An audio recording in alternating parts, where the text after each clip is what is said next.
Bonjour les riders, je suis avec Thomas, donc Crêpes du Automne, et on va vous présenter une petite nouvelle, la Blur.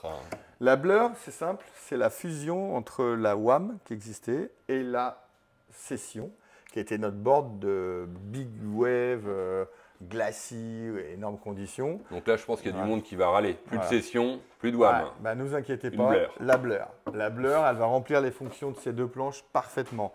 Du fait déjà de sa nouvelle construction full carbone, donc c'est ce que je disais, blanche très réactive, très légère, 2,5 kg à peu près la 5,6. La 5,3 elle fait 2,3 kg je crois. Et on a 5,3, 5,6, 5,9.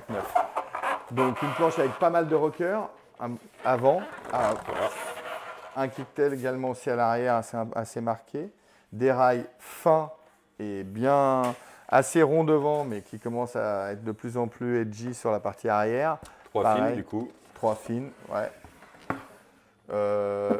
Un volume, une largeur à mettre beau un petit peu plus reculé. Ça me paraît un peu plus large qu'une session. Ouais, bah oui, c'est un peu plus large qu'une session et un peu plus étroit qu'une WAM. Donc c'est le bon compromis. On a aussi une carène un petit peu plus travaillée avec un concave, un double concave. Et du coup, on a un shape un peu plus moderne et qui marche excessivement bien en vague dans pas mal de conditions, dans vague européenne et vague de classe mondiale quand on fait des bons voyages et qu'on va un peu tâter de la vague. Oui, ça quand même nécessite des vagues costauds. Ouais, vague costaud, mais on l'a essayé aussi. On l'a essayé aussi en Méditerranée et elle passe bien parce que c'est une planche qui est bien compacte, qui a une très bonne réactivité et du coup, les gens qui aimaient bien rider avec des planches pointues, enfin classiques, retrouvent bien, même qui font du freestyle avec, ils arrivent à sauter, il n'y a pas de souci. Hein, tu prends quelle taille toi Thomas? Là, je prendrais 5,9 pour moi. 5,9 hein. Ouais, parce que moins d'un quintal pour Thomas. Voilà, 1m80. un bon 95 kg. Ouais. Et du coup, celle-ci, ben ouais, moi je ride la Volt en 5,2, 5,4, ça dépend.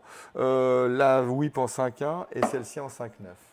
Voilà. Parce que si j'estime que moi j'en fais pratiquement dans les vagues assez creuses, et il n'y a pas tout le temps du vent fort déjà, donc du coup la 5,9 passe bien et les rails sont assez fins. J'imagine qu'elle est super active. Ah ouais, ça engage fort. La qualité de construction, elle existe pareil, en construction full carbone, D-Lab, et en concept blue, basalte, fibre basalte. Dans les deux versions, il y a une différence de prix bien sûr et de poids, donc il y a 300 à 400 grammes d'écart. Et puis du coup, on va retrouver la même option que sur le reste de la gamme, avec le pad, soit à 100% strapless, soit avec l'option pour mettre des straps. Ça c'est commun donc ça, je continue à trouver ça magnifique, c'est génial. Commun à toutes les planches, notre petite option. C'est vraiment top. Voilà. Bon, bah là pour le coup, j'ai envie de dire, à tester.